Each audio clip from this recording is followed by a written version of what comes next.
ఉండండి ఇబ్బంది లేకుండా ఇప్పుడు వందల పోలీస్ స్టేషన్లలో వేల పోలీస్ స్టేషన్లలో రాష్ట్రంలో ఎన్నో సంవత్సరాలుగా పోలీస్ స్టేషన్లు ఏర్పడ్డ కాడి నుంచి ఒక బాధితుడు సొక్క ఉండదు, బట్టలు ఉండదు, సరిగ్గా ఉండదు, భయంగా అయా అని వచ్చి నీ దండం పెడతారు అని వచ్చి ఆడనో గోడల పోయింటి దాక్కొని నిలబడి భయంగా పోలీస్ స్టేషన్కి వస్తాడు.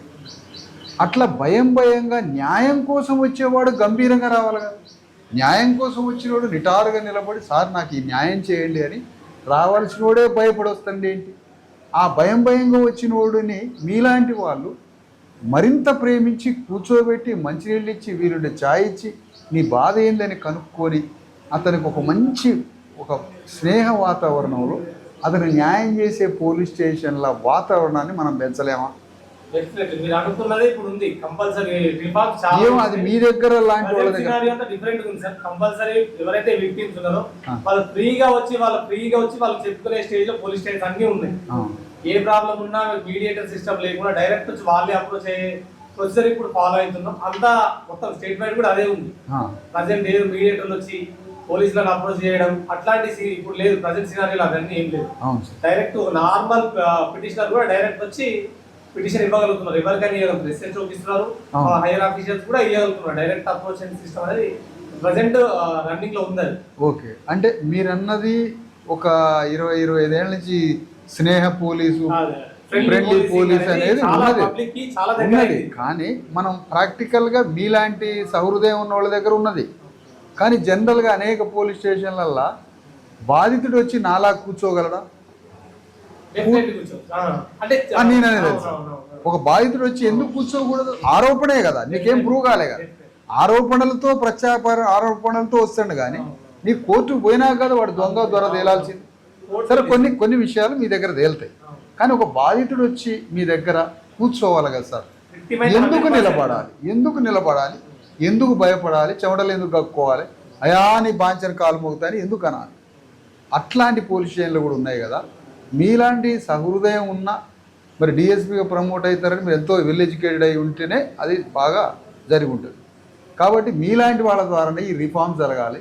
పోలీస్ స్టేషన్ బాధితుడు వచ్చి గంభీరంగా ఆత్మగౌరవంతో కూర్చోవాలి. ఆ కూర్చునే వాతావరణం మీరెందుకు మోడల్ చేయకూడదు? అనేక పోలీస్ స్టేషన్ మోడల్ అయి కూర్చున్నాయి.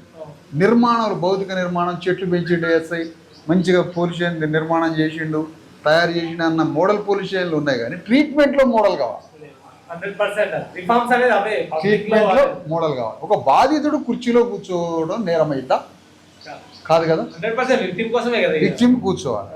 ఆ విక్టిమ్ వచ్చి మన దగ్గర ఎదురుగా కూర్చొని సార్ నా సమస్య ఇది అని మీకు ఒక కాగితం ఇచ్చి పోయే వాతావరణాన్ని మీరు సృష్టించాలని నేను కోరుకుంటున్నాను సార్. ఎందుకంటే మేము ఆ వర్గాలకు సంబంధించిన వాళ్ళు. ఇప్పుడు ఒక పైరవికారుడు, ఒక పెద్ద అగ్రవర్ణ ఆయన వస్తాడు సార్, రెడ్డి గారు పటేలు వస్తాడు, వచ్చి పంచగట్టుకుంటాడు, వస్తాడు, కూర్చుంటాడు, పని చేసుకుంటాడు, గంభీరంగా పోతాడు. కానీ మా వర్గాలు అట్లా రావే. మేము ఆడ నిలబడతాం కాసేపు, గోడ కాడ నిలబడతాం కాసేపు, గేటు కాడ నిలబడతాం, లోపల రావడానికి భయం, టెర్రరైజ్ అవుతుంటాం, చివరికి ఈడిపోతాం, అమాతం అవసరం అయితే నీ కాలం మీద కూడా పడతారు మా వాళ్ళు. అట్లాంటి వాతావరణమే లేకుండా సరాసరి మీ సర్వీస్ మొత్తంలో మిమ్మల్ని కోరుకొని మీరే ఇంత చిన్న వయసులో మంచి పిల్లగాళ్ళలాగా ఉన్నారు. మీరు డిఎస్పీ అయ్యారు, మిమ్మల్ని డీజీపీ దాకా చూస్తాం. మీరు డీజీపీ దాకా చూసే దాకా ఉంది అవకాశం. మరి అట్లాంటి మీరు మీ జీవిత కాలంలో బాధితుడిని కుర్చీలోనే మీరు కూర్చోబెట్టాలని మేము కోరుకుంటున్నాం సార్. బాధితుడు అయితే మీ ఎదురు కూర్చోవాల్సిందే.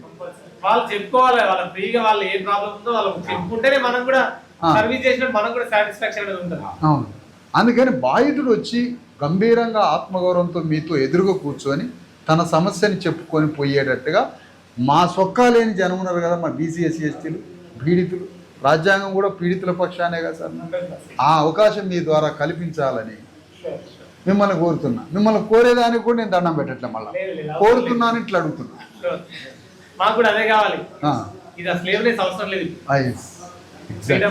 ఫ్రీడమ్, భయం లేకుండా అసలు భయంలో కూడా తప్పు మాట్లాడుతాడు ఒకడు మనోడు. ఒక్కోసారి భయం లేకుండా మంచిగా డిగ్నిఫైడ్గా మీ దగ్గరికి వచ్చి తన బాధని, తన గాథని, వ్యధని అదే కోరుకుంటున్నాం సార్. అంతే మేము కోరుకునేది అది. ఆ రిఫార్మ్స్ మీలాంటి వ్యక్తుల దగ్గర నుంచి రావాలని కోరుకుంటున్నాం. ఇదే రాష్ట్రం అందరికీ మోడల్ కావాలని కోరుకుంటున్నాం. అంటే మన మిత్రులు చాలామంది మంచి వాళ్ళు ఉన్నారు ఆఫీసర్స్, వాళ్ళకు కూడా చెప్తున్నాం పోలీస్ స్టేషన్ల భయానికి చోటు లేదు, న్యాయాన్ని ప్రకటించాలి, న్యాయాన్ని అడగాలి, న్యాయాన్ని పొందిపోవాలి. అంతే. అది మేము కోరుతున్నాం. ఈ పెద్ద పెద్దోళ్ళు వస్తారు, వాళ్ళు భయం లేకుండా వస్తారు, బాజాబ్తో పని చేయించుకుంటారు. కానీ మన వర్గాలు రాలేదు. అందుకని ముఖ్యంగా ఎస్సీ ఎస్టీ వర్గాలు, బీసీ వర్గాలని మీరు మంచిగా ట్రీట్ చేయాలని కోరుతున్నాం. డ్యూటీ, ప్రైమరీ డ్యూటీ అది. థ్యాంక్ యూ మహేందర్ గారు.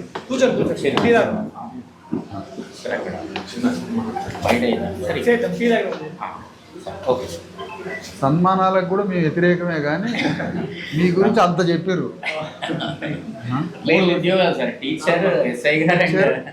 టీచరు ఏది పట్టుకోవాలంటే డిఎస్పీ చేయాలి. ఎందుకంటే న్యాయం ఈ పాత్ర ద్వారానే మనకు ప్రజలకు ఎక్కువ అవకాశం ఉంటుంది కదా అంటారు. ఎప్పుడు మొన్న రాసిందా? మొన్న గ్రూప్ ఏమైనా కోచింగ్ తీసుకుంటా? అంటే కోచింగ్ ఏం తీసుకోలేదు సార్. టెస్ట్ సిరీస్ హైదరాబాద్ అశోక్నగర్లో 1.5 years దాదాపు 20 months. గ్రేట్. ఈ ఆపర్చునిటీస్ తక్కువ వస్తాయి సార్. వచ్చినప్పుడు మనం బెస్ట్ యూటిలైజ్ చేసుకుంటే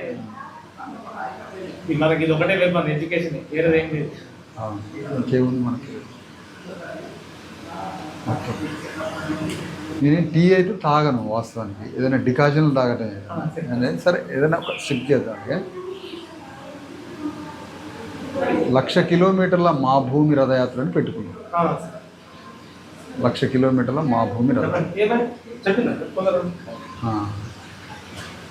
దాంతో రాష్ట్రంలో హాస్పిటల్స్, స్కూల్స్, పోలీస్ స్టేషన్, ఎందుకంటే మన బతుకు 3 చుట్టే కదా. ఆరోగ్యం బాగాలేక హాస్పిటల్కి పోవాలి, మనకి ఎమోషన్స్ ఎక్కువ కాబట్టి కొట్లాటలకు పోవాలి.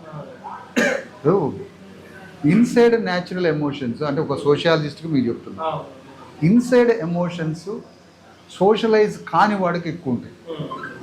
ఎందుకు సోషలైజ్ కాడు అంటే మన వర్గాలన్నీ సమాజంలోకి రాలే, ఎడ్యుకేషన్ లేదు, కల్చర్ లేదు, సివిలైజేషన్ లేదు, సమాజంలో అన్ని వర్గాలలో ప్రధాన స్రవంతిలోకి కనెక్ట్ కాదు, సోషలైజ్ కాదు. కాబట్టి మన ఇన్బిల్ట్ ఎమోషన్స్ ఉంటాయి కదా సార్. కన్నీళ్ళు కూడా ఒక ఎమోషనే, ద పవర్ ఆఫ్, అది ఒక పవర్. ఏడుపు ఎమోషనే, దుఃఖం ఎమోషన్, కోపం ఎమోషనే, ఆక్రోషం, ఎన్ని ఎమోషన్స్. ఈ ఎమోషన్స్ తోటి మనిషి ఏం చేస్తాడంటే లాజికల్ సొల్యూషన్లో పోడు, తీసుకోడు. ఆ ఎమోషనల్లోనే ఈ గొడవలు జరుగుతాయి. మంచి ఫంక్షన్లో బగారా బోదిని కొట్లాడుకుంటారు, ఫంక్షన్ నుంచి మీ దగ్గరికి మళ్ళీ కేసు కొత్తవాడు. ఎక్కడన్నా ఇళ్ళల్లో ఫంక్షన్ చేసుకొని కేసుల పాలవుతారు అంటే ఎవడన్నా. ఈ మన వర్గాలనే ఉండేది.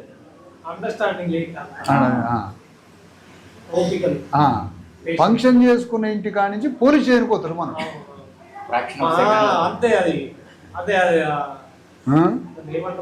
అదే అందుకని ఎమోషన్స్ కన్వర్ట్ ఇంటూ ఇంటలెక్చువల్ ఎమోషన్గా మారాలి. మన భావోద్వేగాన్ని మేధోపరమైన భావోద్వేగంగా మార్చుకుంటే సొల్యూషన్ క్లియర్ అయింది. అవి లేకనే స్టార్ట్ అవుట్ అయింది. ఇప్పుడు జైళ్ళలో మగ్గుతున్నది మొత్తం జైల్స్లో 90% బీసీఎస్సీ ఎస్టీ వర్గాలు. నేరాలు చేయకుండా అనవసరమైన నేరాలు ఇరుక్కొని ఎమోషన్స్తో కూడా, భావోద్వేగాలతో కూడా ఇమీడియట్గా ఏదో ఒక ఎమోషన్కి గురయ్యి కూడా కేసుల పాలయ్యి. వీటిని ఎమోషన్స్ నుంచి లాగ్ నుంచి క్లియర్ చేయాల్సిన బాధ్యత కూడా మనలాంటి వర్గాలకు ఉన్నది అనేది మరొకసారి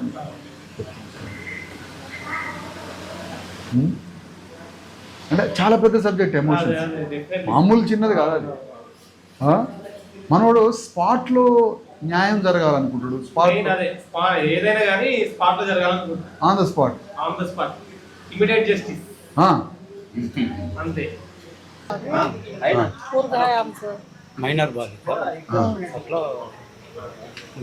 మరాఠీ సంస్థ ఆప్కు తెలుగు సంస్థ.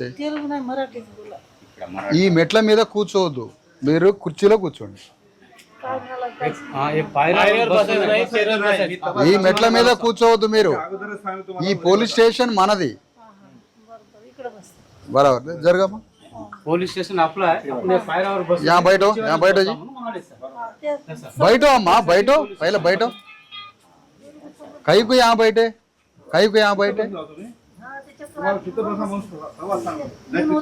ये पुलिस स्टेशन को आप मालिक है